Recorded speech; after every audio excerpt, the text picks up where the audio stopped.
know why it is, but why some countries or certain states have their own unique history and some don't.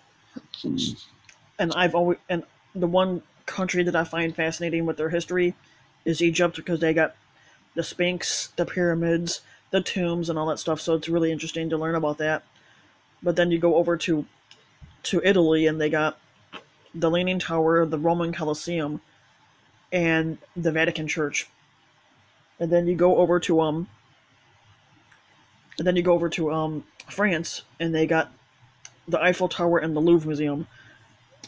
The only couple things that Indiana really has, which is where I live at, is the two jails, that the one that sits in Crown Point and the one that sits in Michigan City. And the reason why I say it's interesting for them, for those two jails, is because those two jails were the ones that housed bank robber John Dillinger, and he escaped from both.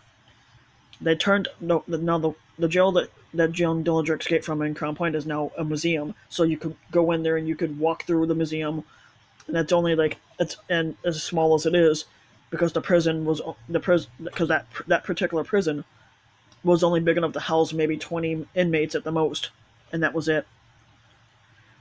And also, Indiana is known for having each state, like I said, has their own unique history, and it's basically, as I'm saying with Indiana, it's more along the lines of not only did they have the two jails that Dillinger escaped from, but it's also listed as being one of one of the states in the top 20 as being a haunted state. Basically, there's rumors about all these ghost sightings and all these ghost touring stuff that go on every year.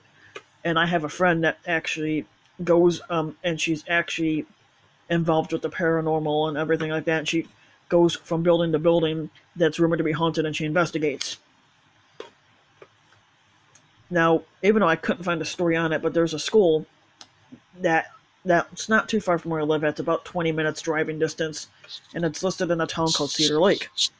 It's called Salesians, and the building closed down back in the 1970s or 80s because there was two rumors. One I believe, one I don't, and there was a reason why. One rumor is that the priest that was running the school killed all the kids. That's what the rumor was. And then he killed all the kids, and then he killed himself so he wouldn't go to jail. That's the one rumor. The other rumor was that the building closed due to financial reasons. I believe that it closed down due to financial reasons because I went in search of that murder thing, and you would think if a murder like that happened, that it'd be a top story. It wasn't. I couldn't find nothing to indicate that's what happened. So I believe it closed down due to financial reasons.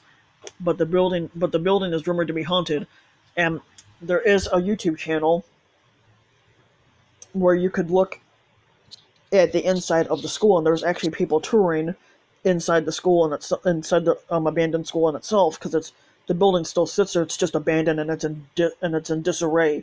Basically, it's a really shitty. It's just been sitting there for years, and nobody's done anything to it. In the aspect of just graffitiing on it, that's the only thing they did. And the building looks like a dump, but there is a channel on YouTube that's dedicated to that school, and you'll see the inside, you'll see the outside, and right now you can't trespass on the property or you get arrested, but people have trespassed on it before this guy started basically requesting that people stay off the property now.